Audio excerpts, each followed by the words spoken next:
Hello everyone. Recently, a viewer asked us an interesting question that often arises among long PIPS players, and when left unanswered, it tends to generate doubts and prevents players from improving their game. In short, which long PIPS are the most versatile? To make things clearer, let me describe a typical situation based on the viewer's own words. I've tried both Ox and long PIPS on a sponge. In the end, I couldn't decide which one is better, because I enjoy all aspects of the game: blocking, chop blocking, hitting, chopping from a distance. Ox blocks better, while sponge PIPS chop better. Are there any long PIPS that can do all of these elements at a decent level, or higher? For players who don't specialize only in blocking or defending, but want to perform all techniques more or less equally, alright, let me suggest a couple of PIPS that could be considered versatile, and then I'll explain why striving for the universal playing style can actually be counterproductive. In the meantime, don't forget to hit the like button and subscribe, and feel free to visit our shop more often for quality PIPS. Let's start with the first recommendation: 955 Green Ox or 955 Blue Ox from the Chinese brand Yinhe. These two spongeless PIPS look different, but they play identically, ideal for players who value versatility. You may have noticed similar names like 955 and 955 Euro. While the names are close, the playing characteristics are quite different. We're specifically referring to the green and blue versions here. It might surprise you that I'm recommending Ox PIPS as a universal option, but don't let that throw you off. They are fully capable of defensive play. You can effectively chop topspin with them. They may not be the best choice for defenders aiming for maximum chopping efficiency, but for all-round players, these PIPS are undoubtedly suitable. They also allow for long-distance blocking, which is especially useful when there's no time to perform a chop, or when you're caught off guard. Perhaps you were ready to use chop right, but the ball came to the left. Additionally, you can disguise a long-distance block as a chop, tricking your opponent into thinking the ball has heavy backspin, when in reality, you simply stopped your motion just before contact. At the table, you can perform the full range of long PIPS techniques: block, chop block, serve, receive with either flat touch or chop, and even counter drive. This may sound surprising, but yes, it's possible to make counter drive with these PIPS if the incoming ball is not fast and above net level. The PIPS are semi-soft and offer enough grip and control to make this move viable, though obviously not as a main attacking move. As a bonus, you can even perform a topspin. Please don't faint. Let your opponents faint from your topspins. We tested it, and it works. Of course, it's a matter of technique. If you already can execute topspins using inverted rubbers, you'll be able to learn it with these PIPS too, if you choose to. It can be a very effective tool, because most attackers are not trained to deal with topspins from long PIPS. They will often just try to return the ball somehow, and if they succeed, it gives you a chance to continue the pressure. Now for the second recommendation: Neptune Euro on sponge. These PIPS can perform all the same techniques I listed earlier. The player you see on screen can do quite a lot with them. The sponge generally adds more potential in ball manipulation and makes the PIPS more versatile. But it also introduces new challenges.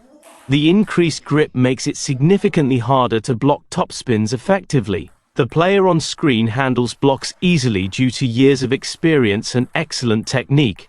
Less experienced players, however, will likely find blocking topspin much more difficult with these PIPS. This is precisely why I recommended Ox PIPS at the beginning of the video. While they offer fewer options for manipulating the ball, they provide better control during blocks and make it more comfortable to handle incoming spin when blocking and receiving spinny serves. By the way, you can see both of these PIPS and their characteristics via the links below this video.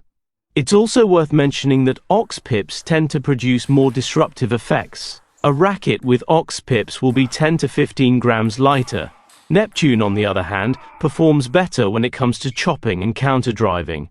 Neptune can also be quite disruptive, but not by default. With Neptune, you need to actively create disruptive effects yourself, which only highly skilled players can manage effectively. As for sponge thickness, options include 0.7mm and 1mm. I strongly recommend using 0.7mm by default. The 1mm version is better suited for advanced players who know exactly why they need the extra sponge thickness. Also worth noting, 955 green can also be purchased with sponge in our store.